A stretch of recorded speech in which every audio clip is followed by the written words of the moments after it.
L'Europe continue de se déconfiner progressivement. En France, les parcs ont rouvert dans certaines villes, comme ici à Lyon, pour le plus grand bonheur des habitants qui doivent néanmoins s'adapter. C'est particulier, c'est différent, c'est pas plus compliqué, on prend juste l'habitude de garder les distances avec les gens, après on est content de retrouver nos amis.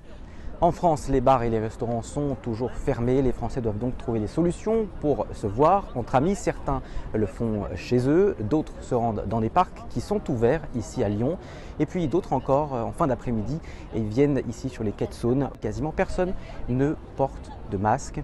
Alors beaucoup parlent d'un soulagement après 2 mois de confinement, même si les contraintes demeurent. Les rassemblements de plus de 10 personnes sont toujours interdits. Beaucoup de gens apprécient de voir Rome si vide. Il n'y a pas les touristes qui affluent normalement dans la capitale à cette époque de l'année.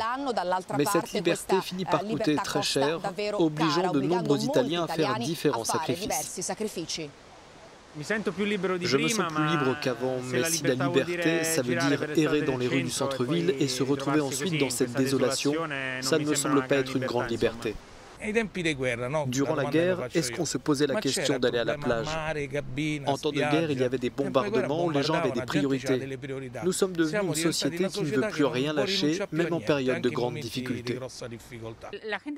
Les personnes âgées respectent les règles et en plus, elles portent des masques, même lorsque ce n'est pas obligatoire, aujourd'hui encore.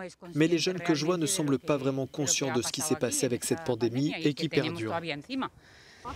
Il y a moins de gens du quartier. Ceux qui vivent ici vont à la plage à des heures différentes. Mais que pouvons-nous faire?